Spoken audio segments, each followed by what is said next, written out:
ఒంటరైన Balka Suman FIR పై BRS silent, మద్దతు పలకని గులాబీ నేతలు, పార్టీలో ఇప్పటిదే హాట్ టాపిక్ అంటూ ఒకరిని చూస్తాను. సో ఈ వ్యాఖ్యల వల్ల సరే ఏమైందో ఇవ్వ తెలియదు కానీ మొత్తంకైతే బయట కొంత పేరు వచ్చినప్పటికి కూడా చర్చ అంతా ఈయన డైవర్ట్ అయినప్పటికీ కూడా ఇంద పార్టీలో హరీష్ రావు, కేటీఆర్, కేసీఆర్ వీళ్ళందరూ కూడా ఈయన పైన గుర్రుగా ఉన్నట్లు తెలుస్తూ ఉంది. సో ఈయన చేసినటువంటి ఆ వ్యాఖ్యలు ఏవైతే ఉన్నాయో ఆ వ్యాఖ్యల ద్వారా కేసీఆర్, హరీష్ రావు, కేటీఆర్లకు సంబంధించినటువంటి అంశాలు కూడా మరుగున పడిపోయి ఈ వ్యాఖ్యల చుట్టే రాజకీయం తిరిగింది 3 రోజుల నుంచి.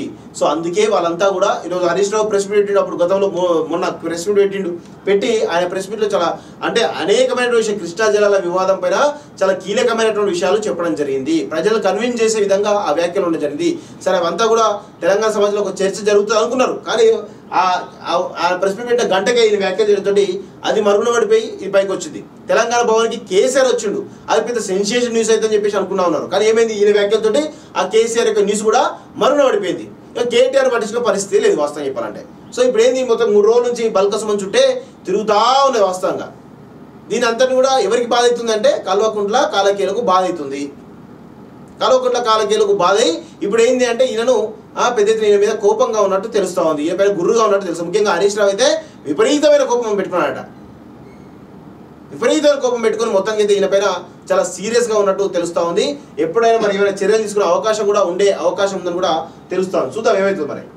ఒంటరైన బల్కసుమన్ ఎఫ్ఐఆర్ పై బీఆర్ఎస్ సైలెంట్, మద్దతు పలకని గులాబీ నేతలు, పార్టీలో ఇప్పటిదే హాట్ టాపిక్ అంటూ ఒకరిని చూస్తాను. సో ఈ వ్యాఖ్యల వల్ల సరే ఏమైందో ఇవ్వ తెలియదు కానీ మొత్తంకైతే బయట కొంత పేరు వచ్చినప్పటికి కూడా చర్చ అంతా ఈయన డైవర్ట్ అయినప్పటికీ కూడా ఇంద పార్టీలో హరీష్ రావు, కేటీఆర్, కేసీఆర్ వీళ్ళందరూ కూడా ఈయన పైన గుర్రుగా ఉన్నట్లు తెలుస్తూ ఉంది.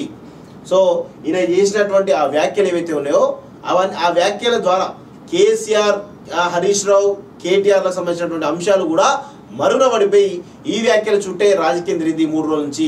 సో అందుకే వాళ్ళంతా కూడా ఈరోజు హరీష్ రావు ప్రెస్ మీట్ పెట్టిండు. అప్పుడు గతంలో మొన్న ప్రెస్ మీట్ పెట్టి ఆయన ప్రెస్ మీట్లో చాలా అంటే అనేకమైనటువంటి విషయం, కృష్ణా జలాల వివాదం పైన చాలా కీలకమైనటువంటి విషయాలు చెప్పడం జరిగింది. ప్రజలు కన్విన్స్ చేసే విధంగా ఆ వ్యాఖ్యలు ఉండడం జరిగింది. సరే అవంతా కూడా తెలంగాణ సమాజంలో ఒక చర్చ జరుగుతుంది అనుకున్నారు, కానీ ఆ ప్రెస్ మీట్ పెట్టిన గంటకే ఈయన వ్యాఖ్యలు జరుగుతుంది. అది మరుగున పడిపోయి ఈ పైకి వచ్చింది. తెలంగాణ భవన్కి కేసీఆర్ వచ్చిండు, అది పెద్ద సెన్సేషన్ న్యూస్ అయితే అని చెప్పేసి అనుకున్నా ఉన్నారు. కానీ ఏమైంది, ఈయన వ్యాఖ్యలతోటి ఆ కేసీఆర్ యొక్క న్యూస్ కూడా మరుగున పడిపోయింది. కేటీఆర్ పట్టించుకునే పరిస్థితి లేదు వాస్తవం చెప్పాలంటే. సో ఇప్పుడు ఏంది, మొత్తం 3 రోజుల నుంచి బల్కసుమన్ చుట్టే తిరుగుతా ఉన్నది వాస్తవంగా.